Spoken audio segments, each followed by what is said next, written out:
If you've been online in the last few years, you've seen a lot of claims about trauma responses. Reading all the time is a trauma response. Dyeing your hair in a natural color is a trauma response. Drinking coffee every day is a trauma response. People list out all of these seemingly normal things and then call them a trauma response. Is there any truth to this, or is this all just pop psychology nonsense? Hi there, my name is Megan. I am autistic and ADHD. I run this business, the Neurocuriosity Club, where we get curious about our brains. And today we're getting curious about trauma. So what is a trauma response? Let's start there. And what is trauma? So there are different definitions of trauma out there, but my all-time favorite definition comes from Elyssa Barbash on Psychology Today. She says, trauma is a deeply disturbing event that infringes upon an individual's sense of control and may reduce their capacity to integrate the situation or circumstance into their current reality. I love this definition for so many reasons. First of all, it doesn't claim that the event that happens has to be life-threatening. Sometimes things that threaten our sense of self, our sense of emotional safety, those things can end up being traumatic as well. I love that she focuses on the sense of control and that trauma is often less about what happens and more about the amount of control you feel when the thing is happening to you. And of course, she talks about the ability to integrate the situation into your current reality, because trauma inherently is unintegrated. Now, what do I mean when I say it's unintegrated? Basically, this means that the trauma kind of exists in this bubble, and the rest of your reality exists in like this stream of film, right? And your whole life is just scenes in the film, but the trauma is like this bubble that isn't part of the film. And so sometimes it just like smushes the film and crushes everything. That's like a flashback, right? Where it inserts itself into your reality. And then when it's not inserting itself, when you're not having a flashback, the film has to like carry the bubble along.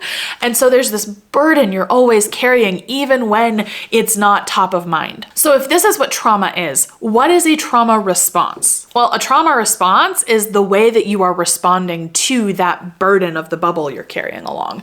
How are you managing that extra weight? What tools are you using to maybe not integrate the trauma into your reality, but rather to avoid the pain of it? How are you managing to live your daily life with this boulder on your chest? So we know what trauma is, we know what trauma responses are. Now, why do people say all of these like very normal things are trauma responses? Like, what is that about? I'll be honest, I'm of two minds here. Part of me thinks that this totally makes sense, and I'll explain why.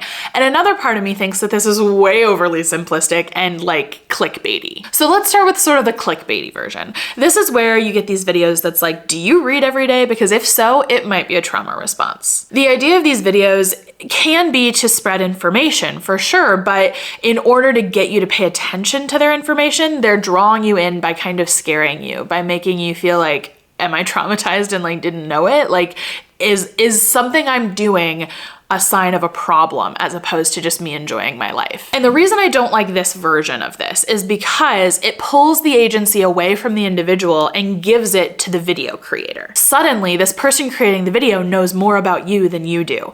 And I always am wary of that. I know we're not all perfectly self-aware celestial beings or anything, but I do think we are the experts on us.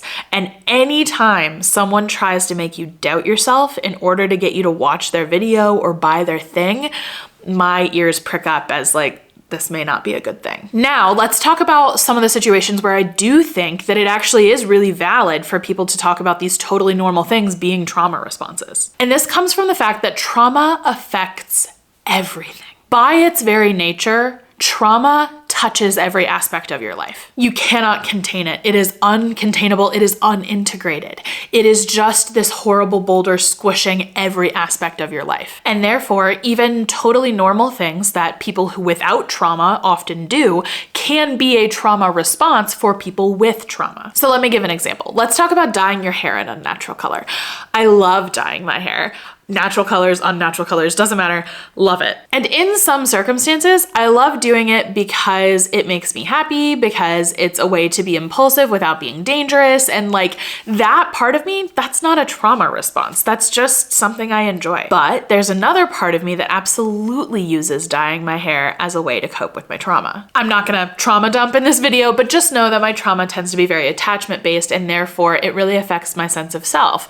And as a result, sometimes I dye my hair because I feel like it'll change me. It'll turn me into the person I'm supposed to be, the right kind of person, a good type of person. And I know this doesn't make sense, but I do it anyway. And every time I dye my hair and I look in the mirror and I'm still me, I'm disappointed. And that, folks, is a trauma response. The thing about trauma is that it touches everything. It affects everything. And so even the smallest, simplest, most everyday actions can be related to your trauma if you have trauma. And this is why it's so frustrating when people just blanket say, oh, everything's a trauma response these days. These people, it's just pop psychology bullshit. Like, it's nothing. This is nothing. You're normal. You're fine. To me, that's really invalidating, because the truth is my trauma does affect the way I read and the way I dye my hair and the way I consume caffeine. It affects the clothes I wear and the jokes I tell and the way I sleep. Something that's completely normal for you is a response to my trauma for me. But that doesn't mean I think it's super responsible of people to make these really clickbaity videos where they don't explain any of this. They just claim that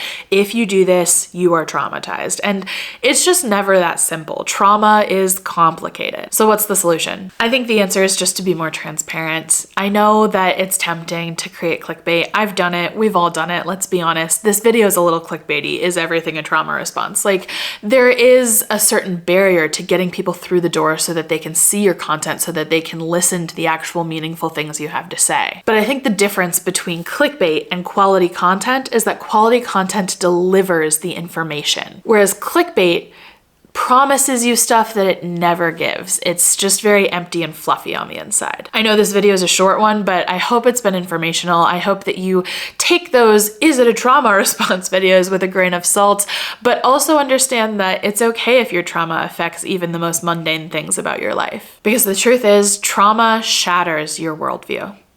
And those little pieces, those sharp edges, can rip and tear and puncture everything. I think it's really inaccurate to say that certain things are always definitively a trauma response, but I also think it's inaccurate to say, oh, that's always definitively normal and you're fine. I hope this video makes you feel a little bit better about the way that your brain works, and I hope it helps you understand some of those confusing claims about trauma responses. And if you want to learn more about how trauma intersects with autism, you can go ahead and check out that video right here. And I'll see you all next time.